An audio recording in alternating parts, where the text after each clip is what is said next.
Des élections législatives apaisées, c'est le message du président de la République, Alassane Ouattara, président en exercice de la CEDEAO, à la classe politique togolaise. Nous en parlerons dans cette édition.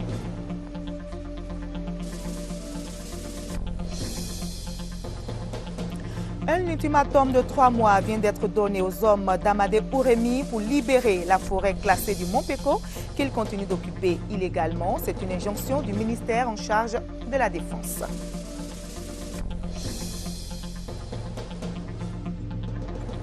Dans une semaine, les Maliens se rendront aux urnes pour élire leur président. Mais où voter? Impossible de le savoir. Alors les autorités font recours au TIC pour pallier les insuffisances de la carte d'électeur. Et pour la page culture de ce soir, notre invité est M. Okris Apollinaire. Avec lui, nous allons parler des objets d'art africains, principalement des objets d'art en Côte d'Ivoire. Apollinaire Okris est consultant au Musée des civilisations de Côte d'Ivoire, expert en objets d'art. Il est l'auteur du livre Art premier de Côte d'Ivoire.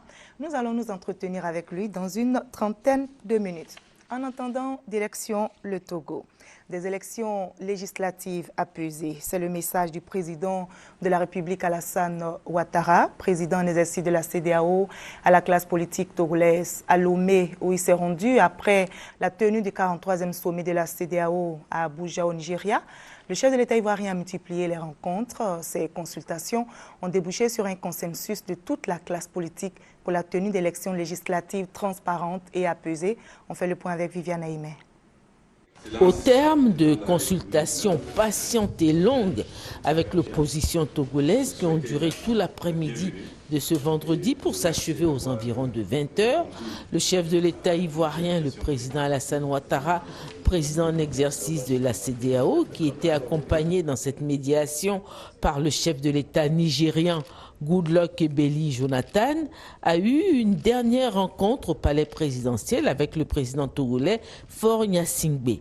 Rencontre à l'issue de laquelle le président en exercice de la CEDEAO a présenté à la presse les résultats de sa médiation, au terme de laquelle les acteurs politiques togolais dans leur ensemble manifestent leur volonté d'avoir des élections paisibles et d'utiliser en cas de contestation les voies légales de recours. Je voudrais féliciter les acteurs politiques que nous avons rencontrés. Nous les avons entendus, nous les avons suivis, nous avons rencontré tous les partis d'opposition. Nous avons été impressionnés par la volonté de tous de faire en sorte que ces élections se passent dans la paix. Les élections qui sont prévues le 25 juillet doivent nécessairement avoir lieu. Ceci est important pour le Togo, d'avoir des élections à bonne date, d'avoir des élections apaisées, des élections avec une campagne électorale également civilisée, protégée, et faire en sorte qu'il n'y ait pas de violence à l'issue des élections et que les résultats soient acceptés par tous et que tous les recours se fassent par la voie légale. Je voudrais aussi, au nom du président Jonathan, vous dire que nous considérons que c'est important d'avoir un Parlement dans les meilleurs délais, parce que le Parlement est le centre de la démocratie. C'est à l'intérieur du Parlement que les questions institutionnelles et constitutionnelles peuvent voir des progrès et faire en sorte que le pays puisse renforcer son ancrage démocratique et l'état de droit. Cette diplomatie préventive que vient de mener le chef de l'État ivoirien sort ainsi la CEDEAO du rôle de médecin après la mort auquel elle avait trop souvent habitué les opinions nationales et internationales. Le chef de l'État ivoirien et le chef de l'État nigérian ont quitté tard dans la soirée Lomé pour leurs pays respectifs. Et le président de la République a regagné Abidjan hier soir. Hier également, à l'Assemblée nationale de Côte d'Ivoire, 7 projets de loi ont été adoptés.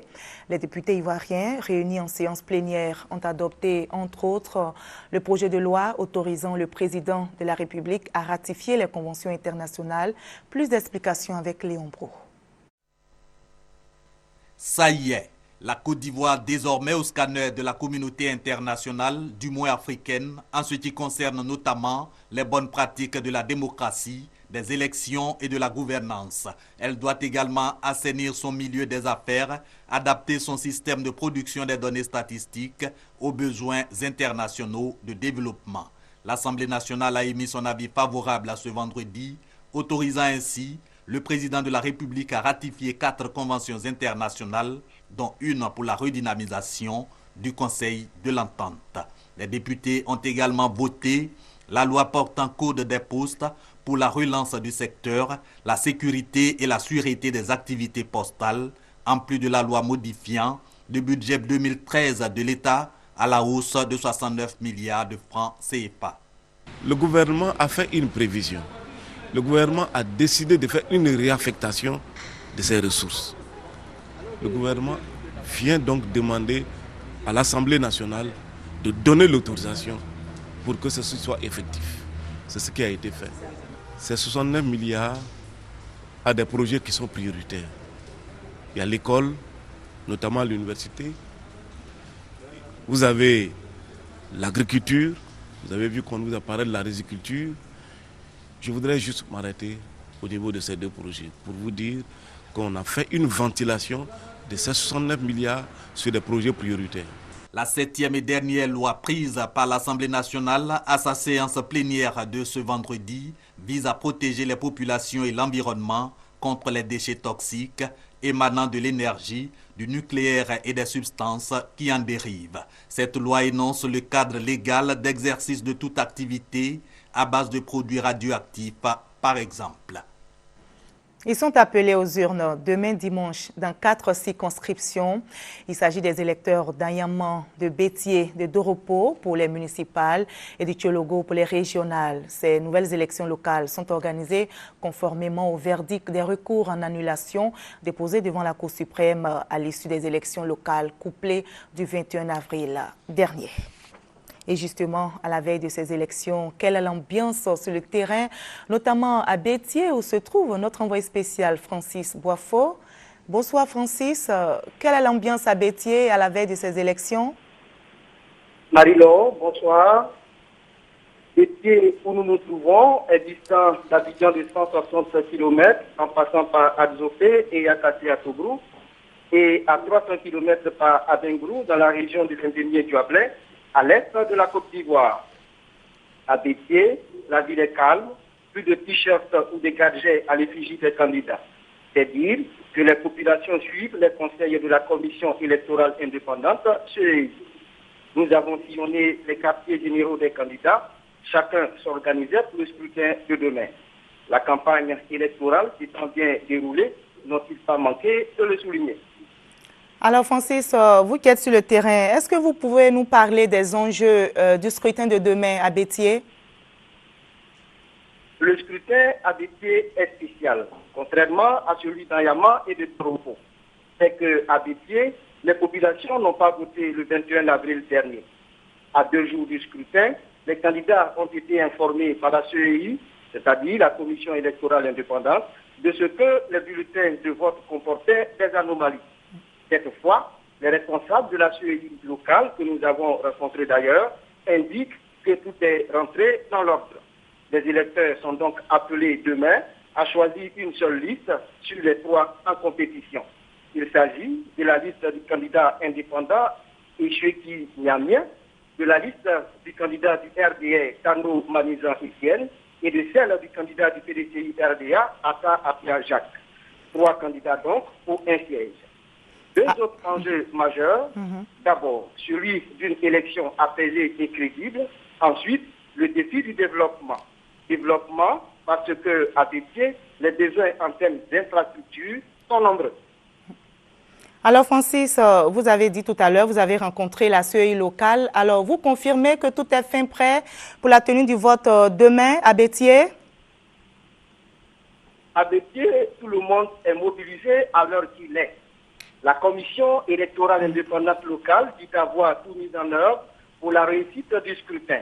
Elle affirme que le matériel électoral et le personnel chargé de superviser le scrutin est prêt à accueillir les 4471 inscrits répartis dans 16 bureaux de vote sur 70 000 habitants. La commune compte 4 villages. Côté sécuritaire, rien à signaler. Les forces de l'ordre sillonnent la commune.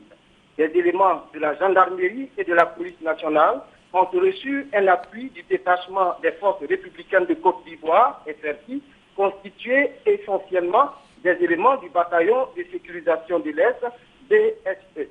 C'est dit que tout est prêt pour l'organisation des élections municipales partielles à Bipié ce dimanche. Merci demain, beaucoup. Allez-y, Francis. Marilon, oui. Demain, si vous permettez. Oui, allez-y. Nous vous donnerons d'autres informations. Merci beaucoup, Francis Boifo. Et je rappelle que la RTI a déployé dans les différentes circonscriptions des équipes de reportage pour vous rendre compte du déroulement de ces élections partielles. Merci, Francis Boifo, et puis bon séjour à Bétier. Les résultats des examens à grand tirage connus, le ministère de l'Éducation nationale et de l'enseignement technique fait maintenant le bilan. Un bilan jugé satisfaisant selon la ministre Kandia Camara. Le taux de réussite des résultats de la session 2013, ce taux-là est jugé en tout cas meilleur, contrairement à l'année dernière. Suivons donc le reportage d'Evelyne Debazegua pour plus d'explications. 67,03% pour le CPE. 40,17% pour le BEPC et 33,58% pour le bac. Tels sont les résultats de l'année scolaire 2012-2013, des résultats nettement meilleurs à ceux de l'an dernier. La ministre de l'Éducation nationale et de l'enseignement technique, qui salue tous les acteurs du système éducatif pour ces résultats, définit les priorités de l'année scolaire 2013-2014. Bon environnement apaisé, maintien du dialogue entre le ministère et les partenaires de l'école, notamment les différents syndicats, respect du quantum horaire par les enseignants, respect de la progression au niveau du programme, achèvement du programme, démarrage effectif des cours le lundi 16 septembre 2013. 40 collèges de proximité sont en construction, dont 14 seront ouverts cette année, a annoncé la ministre de l'Éducation nationale, qui précise que pour l'année scolaire 2013-2014, l'enveloppe du programme présidentiel d'urgence se lève à 12 milliards de francs CFA. Accusé d'avoir distribué le BEPC et le bac à des ex-combattants, Kandia Camara est formel. Nous n'avons pas reçu de liste d'ex-combattants. Nous n'avons pas autorisé des ex-combattants à compétir à ces différents examens.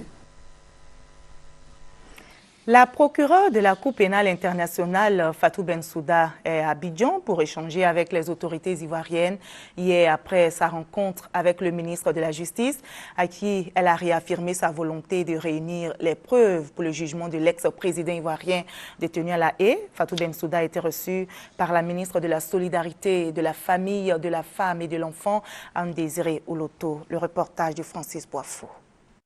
S'informer pour mieux apprécier la situation de la famille, de la femme et de l'enfant durant la crise de 2010 en Côte d'Ivoire.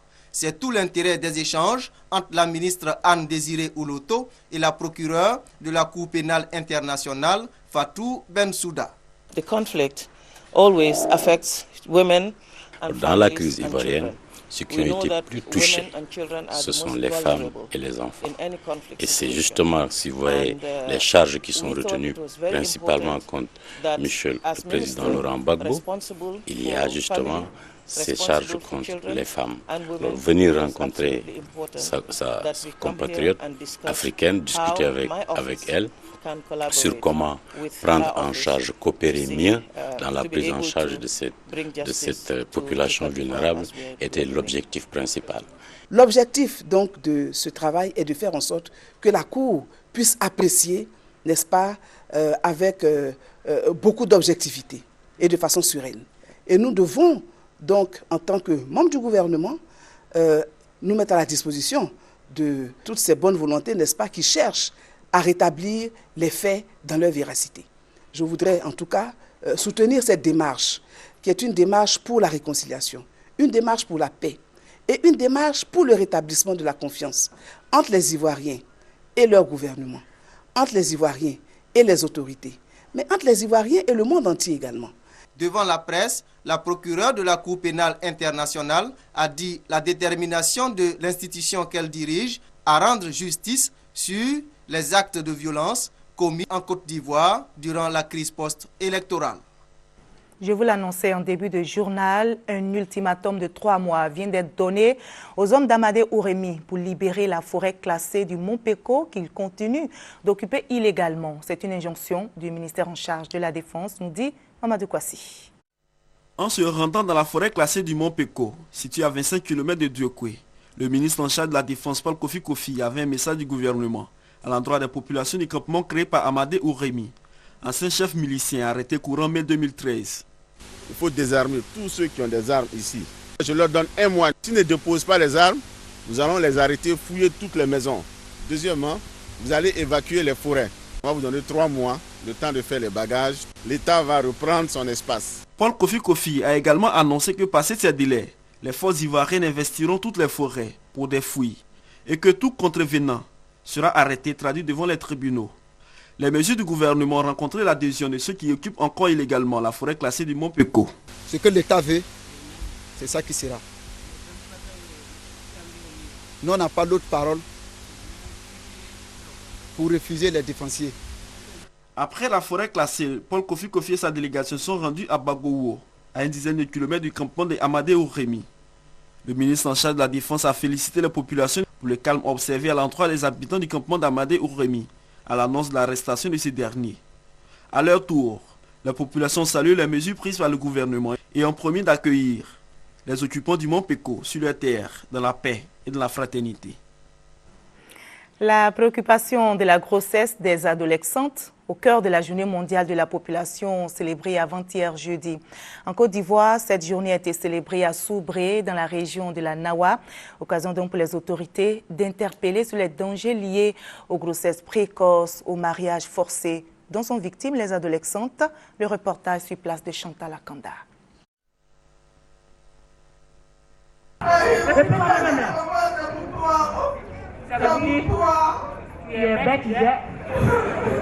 Ça, va chercher ton ancêtre ailleurs. Tu as pas de problème à dire.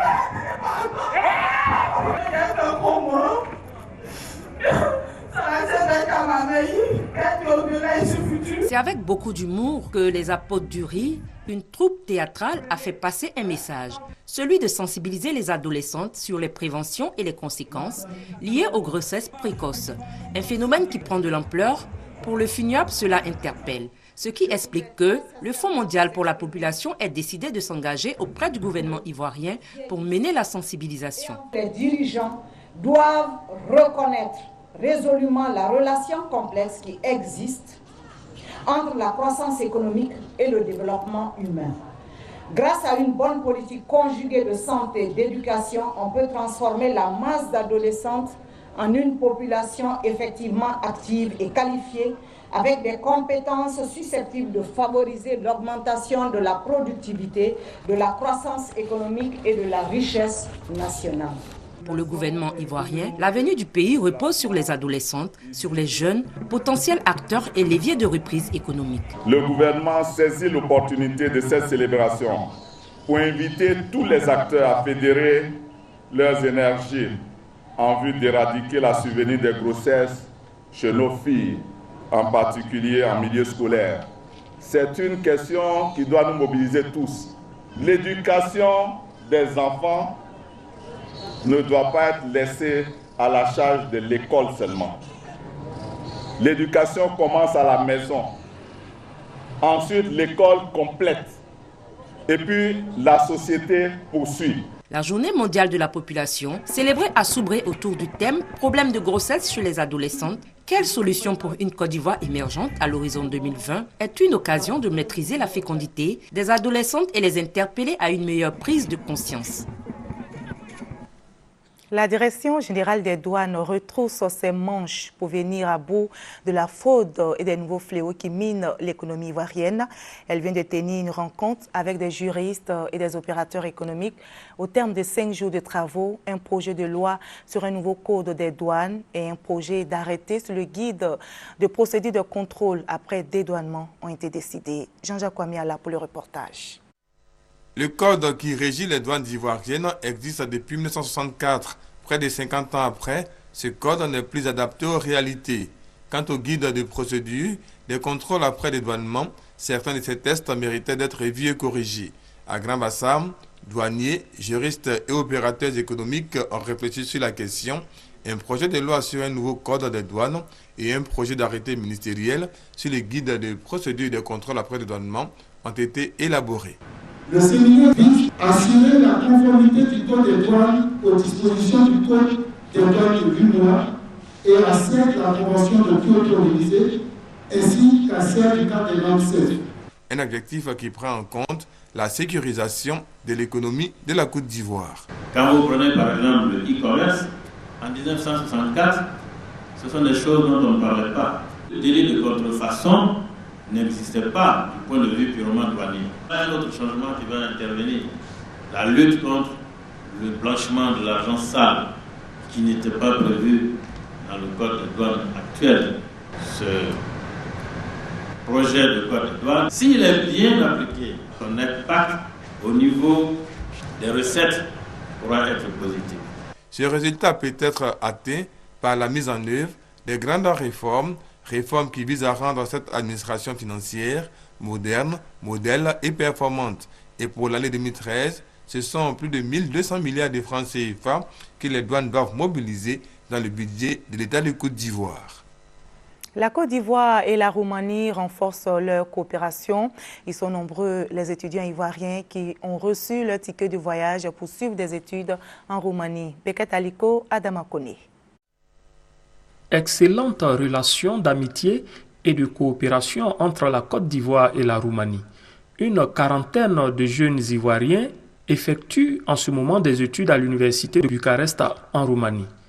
Ces échanges de connaissances l'ont été grâce à Christophe Akatano, consul honoraire de Roumanie en Côte d'Ivoire. En reconnaissance de toutes les actions menées en vue du renforcement de la coopération entre les deux pays, le Sénat roumain l'honore. Une médaille d'argent lui a été décernée. Le sénateur Georgi Severin, président de la Commission de la culture et des médias du Parlement roumain, a demandé aux ressortissants roumains vivant en Côte d'Ivoire de respecter les lois ivoiriennes afin de mieux mener leurs activités. Il souhaite par ailleurs que la coopération entre les deux pays se renforce davantage au plan économique, scientifique et culturel. Le consulat de la République de Roumanie en Côte d'Ivoire existe depuis 2006. La cérémonie de décoration de son Excellence Christophe Akatano a eu lieu dans le cadre de la 39e session de l'Assemblée parlementaire de la francophonie à Abidjan. La presse camerounaise en visite en Côte d'Ivoire était dans les locaux de la RTI. Il y a eu des échanges avec les responsables de l'entreprise. Une coopération dans le domaine de la formation entre les deux presses est envisagée. Échanger et comprendre les orientations nouvelles d'une chaîne de radio et télévision de service public face à des défis de réconciliation nationale et de libéralisation prochaine du paysage audiovisuel. Une motivation qui amène une délégation de journalistes camerounais conduite à l'occasion par l'ambassadeur du Cameroun en Côte d'Ivoire dans les locaux de la radiodiffusion télévision ivoirienne RTI. Entouré de ses plus proches collaborateurs, Amadou Bakayoko, directeur général de la RTI, a pu répondre aux différentes préoccupations de ses hôtes. Les relations entre le Cameroun et la Côte d'Ivoire sont très riches. Ce sont deux peuples qui s'apprécient mutuellement. Donc nous, en tant que médias, qui sommes un peu le reflet des opinions des peuples, il est important que nous puissions avoir des échanges de ce type pour confronter nos points de vue sur les problématiques qu'on rencontre, qui sont finalement assez proches pour des médias donc, dans des pays en voie de développement. Après la présentation du travail qui s'abat en ce moment à la RTI, les journalistes camerounais disent repartir édifiés. Je crois que les journalistes ivoiriens portent aujourd'hui une lourde responsabilité, celle d'accompagner le processus de réconciliation de manière à faire en sorte que la Côte d'Ivoire retrouve son honneur d'antan, que la Côte d'Ivoire retrouve son prestige d'antan. Et j'espère que les confrères qui sont ici sont suffisamment conscients de cette réalité. Et comme il est d'usage dans les relations africaines, la délégation camerounaise est repartie avec des présents pour garder le souvenir d'un passage. Et c'était le reportage de Gessambi Thomas. Dans une semaine, les Maliens se rendront aux urnes pour élire le président de la République. Mais où voter? Impossible de le savoir si l'on se fie à la carte d'électeur. Pour pallier ces insuffisances, 2 applications informatiques ont été développées. Elles seront vulgarisées les jours prochains pour permettre aux 6 millions d'électeurs d'être situés sur leur lieu de vote. Sylvie Touré est notre envoyée spéciale au Mali. Les technologies de l'information et de la communication au secours des électeurs maliens. Une solution est mise en place pour retrouver le lieu et le bureau de vote de l'électeur via SMS. Une autre solution donne les mêmes informations à l'aide de la carte NINA. Lorsque nous lisons, par exemple, celui-là, nous voyons de manière instantanée la personne s'afficher sur l'écran. En bas, on voit le bureau de vote et le lieu de vote, qui est le bureau de vote 23. Et le lieu de vote, c'est l'école de Faladje Sokoro. Des solutions pour pallier les insuffisances de la carte NINA. L'objectif d'une telle opération, c'est vraiment d'aider la population à pouvoir retrouver leur lieu de vote et leur bureau de vote, afin d'augmenter en fait le taux de participation le jour du vote. Parce que nous avons constaté que cette année, on a une spécificité qui est la carte NINA, sur laquelle il n'y a vraiment pas le lieu et le bureau de vote qui est indiqué dessus. NINA, c'est le numéro d'identification nationale attribué à chaque Malien lors de l'opération de recensement de 2009. L'urgence du scrutin du 28 juillet n'a pas permis l'élaboration de vraies cartes d'électeurs. Le principe de la carte NINA a donc été retenu de façon consensuelle par le gouvernement et la classe politique. Pour faciliter l'usage de ces 2 solutions informatiques, environ 500 jeunes seront déployés dans les différentes communes.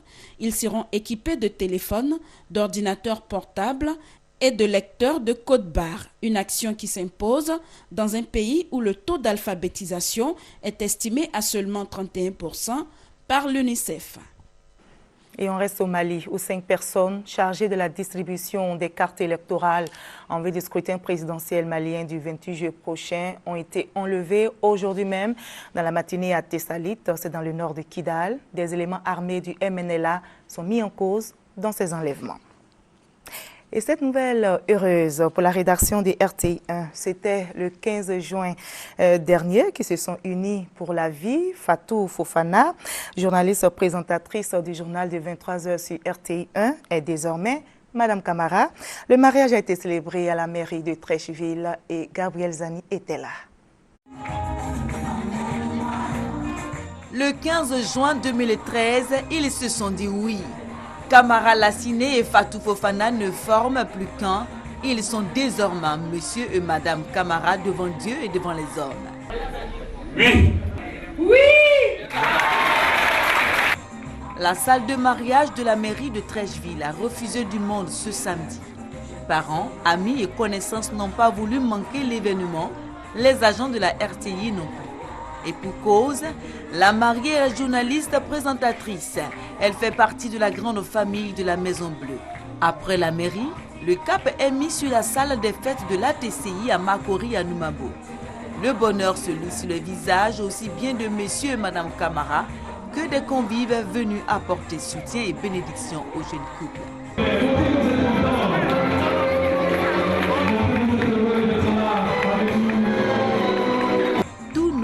De bonheur accompagne le couple Camara.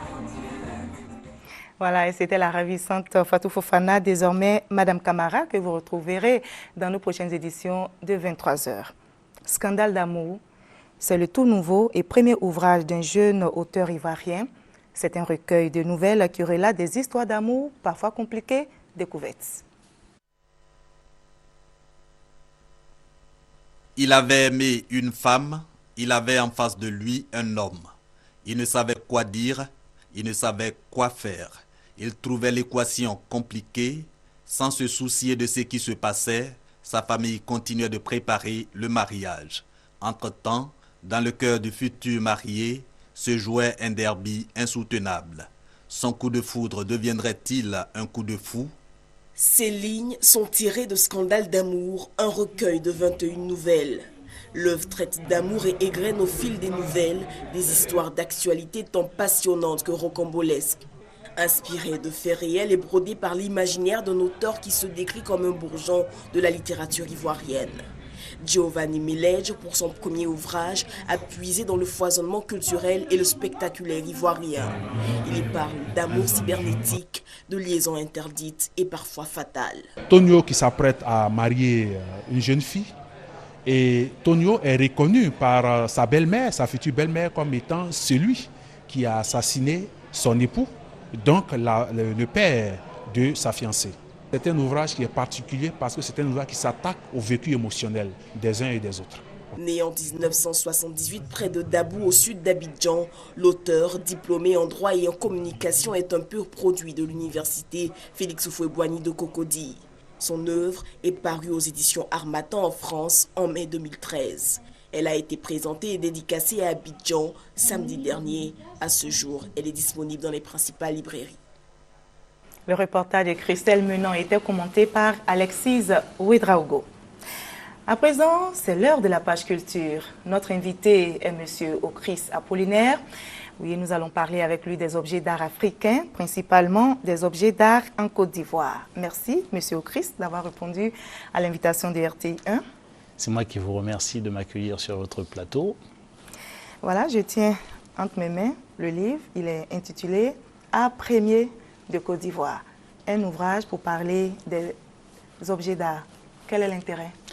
Alors, en fait, disons que cet ouvrage est né d'une idée très simple.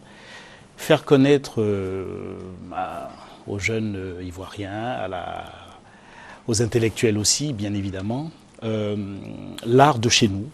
Alors, c'est vrai que l'art de chez nous, vu à travers de belles collections européennes, parce que la majorité des objets qui sont dans cet ouvrage viennent de collections donc, françaises principalement, mais aussi italiennes, espagnoles ou autres. Donc, en fait, l'intérêt, c'était effectivement de présenter de très beaux objets et montrer aussi que nous avons en Afrique des chefs-d'œuvre qu'il faut voir. Et justement, comme vous le dites si bien, nous avons en Afrique des chefs-d'œuvre. Voilà. Vous allez essayer de commenter ce masque. Alors, je vois, c'est deux objets d'art. Oui, voilà. C'est le premier ici. Exactement. Alors, c'est un masque gouro qui vient de la région de Zenoula. Alors, l'intérêt de cet objet, comment on l'appelle d'abord? Alors, autant il y a le Zaouli, par exemple, de Tibéita, qui est très connu, autant celui-ci, qui est un masque beaucoup plus ancien, donc fin 19e, n'a pas de nom, mais une certitude, c'est un masque de rituel qui a vraiment servi à des danses. Et l'animal que vous voyez au-dessus, là, qui ressemble à une espèce de panthère, etc., est un animal, d'ailleurs c'est une panthère, et ça représentait à l'époque, c'était un animal sacré. Voilà. Et donc, lorsqu'on fait des recherches au niveau ethnologique, anthropologique et autres, c'est vrai qu'on s'aperçoit que à cette période, fin 19e, il y avait effectivement des objets qui étaient pensés, réfléchis. Et c'est là en fait tout l'intérêt, et ça montre aussi que nos sculpteurs et nos parents d'époque étaient de vrais artistes. Voilà, de très grands artistes. Je vais vous laisser qualifier mieux, mais est-ce qu'il y a un message particulier derrière à choisir ces deux masques? Parce qu'il y a d'autres objets, il y a d'autres masques, mais vous avez décidé de porter votre choix sur ces deux objets d'art. Il y a un message particulier? Alors oui, quand même, quelque part, cet objet à lui seul symbolise un petit peu la maîtrise de la sculpture africaine. Parce que lorsque vous regardez l'objet avec attention, au niveau de la chevelure, la coiffe, vous voyez qu'il y a, voilà, exactement, il y a un soin particulier qui est apporté en termes de sculpture. C'est-à-dire qu'il y a une finesse au niveau de la sculpture, le visage est très bien sculpté, il y a de très belles proportions au niveau du nez, de la bouche, etc. Et donc, lorsqu'on regarde cet objet, voilà, il est très esthétique, très beau, très fin, et il parle de lui-même et il donne envie justement d'aimer, de connaître un petit peu l'art de chez nous. D'accord. Quand vous parlez des arts premiers de Côte d'Ivoire, qu'est-ce que cela implique? Alors, l'art premier. L'art premier, alors ce qu'on qualifie par art premier, si vous voulez, l'Afrique étant le berceau de l'humanité, il faut savoir que les premières traces d'art forcément viennent d'Afrique, et les arts premiers sont les objets d'art qu'on trouve, si vous voulez, en dehors de l'Europe. C'est-à-dire en Afrique et puis un peu plus en Indonésie et autres. Alors vous avez dit art premier de Côte d'Ivoire. De Côte d'Ivoire, collection privée. Absolument, oui. Parce que ces objets donc proviennent de collections privées. C'est évidemment, ça nécessitait un gros travail, mais j'ai été amené, puisque j'ai évidemment passé, et je continue toujours à passer beaucoup de temps en France, à rentrer dans des collections européennes et présenter des objets. Alors évidemment, j'ai pris soin de choisir des objets très rares et qui reflètent bien, si vous voulez, la qualité des sculptures. Ça, c'était un peu l'intérêt, parce que c'est vrai que des objets, il y en a beaucoup, mais là, j'ai porté mon choix sur des objets, de très très beaux objets, et vraiment qui sortent un petit peu de l'ordinaire. D'accord. Quand on parle d'art primitif, art tribal, art nègre, comment se retrouver dans tout ça, finalement, M. Ocris? Oui, alors, si vous voulez, c'est la même chose. C'est la même chose. Lorsqu'on parle d'art premier, d'art tribal et autres, c'est la même chose. Alors, c'est vrai que les termes ont un petit peu évolué avec le temps, mais sinon, lorsqu'on parle d'art premier, d'art tribal et tout, on parle du même sujet. Oui. D'accord. Alors, est-ce que les Africains, je vais dire, vous qui êtes expert en objets d'art, principalement objets d'art africains, quand vous regardez, est-ce que les Africains vous suivent dans votre démarche? Si vous voulez, est-ce qu'on voit une priorité aujourd'hui? Quand vous faites la comparaison, par exemple, entre les Européens et les Africains, peut-être que nous, on a d'autres priorités?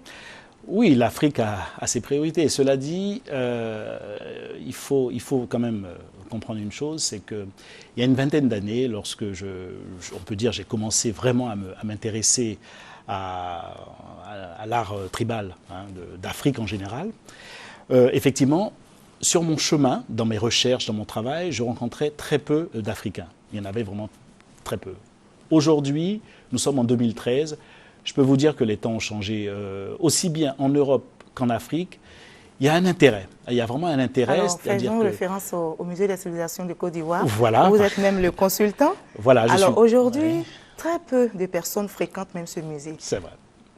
Tout simplement pour dire que ça ne nous intéresse pas. Peut-être que vous ne faites pas votre travail ou bien... Non, mais vous savez, concernant le musée des civilisations, comme on dit, il faut un peu laisser le temps au temps et en même temps agir vite lorsqu'il le faut. Peut-être que vous n'êtes pas encore arrivé à nous convaincre. Non, ça vient. Voilà. C'est-à-dire qu'il y a un travail qui est fait avec, d'ailleurs, j'en profite pour vraiment féliciter Madame Sylvie Memel-Kassi, qui est donc l'actuelle directrice du musée, qui fait un gros travail. Je travaille avec elle.